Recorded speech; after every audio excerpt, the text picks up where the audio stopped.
What's the point?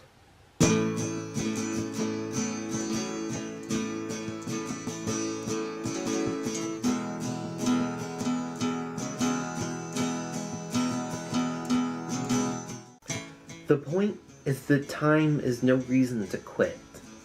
So, in this video, I want to talk a little more about some business stuff. I've shared a lot recently about my passions and my ideas and whatnot, but I haven't talked a whole lot about the business side of things. As an entrepreneur, this oftentimes is what translates over to death. Death of your work, death of your efforts, and that your project is just really going downhill. The thing that I've been working on isn't coming to fruition, so guess that's it.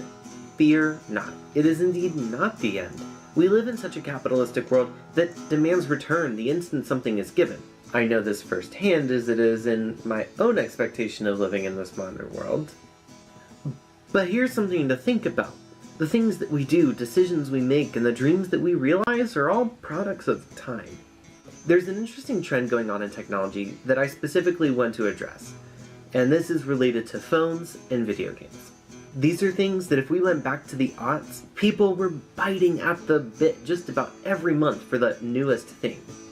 Black Friday was an affair where people stood in the longest of lines because there was something significant to be gotten on the other side. Apple's iPhone releases got an incredible amount of attention, and people would be just excited for those as they would Black Friday sales. If we use the metaphor of a water hose to look at the rate of video game production, we would really have to look at the metaphor of a fire hose to understand it. But now, things are different. I recently heard Xbox chief Phil Spencer talk about this in relation to the way that people just play games these days. Rather than getting the newest games, people are playing games now that are years old. But they like them and would rather play those than make the effort or spend the money to go out and get new ones.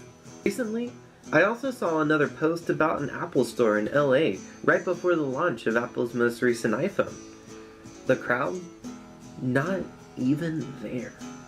Personally, my view of Black Friday now is that it's been beaten out by the regular economics of the capitalist economy. You can now see what the deals are like ahead of time. Heck, those deals are probably just a little bit better than what last week's was. It's just not that big of a deal anymore.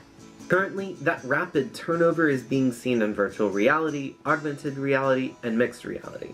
That last one was Microsoft's pitch to maintain its relevancy in this field. But it's not really holding the same kind of power over the market the way that previous technologies did in the aughts. We aren't standing in line outside of stores, riled up over the next big VR, AR, or MR release. We're just in a flow of technological production. As a developer, I look at VR with the sort of expectation of change for its future.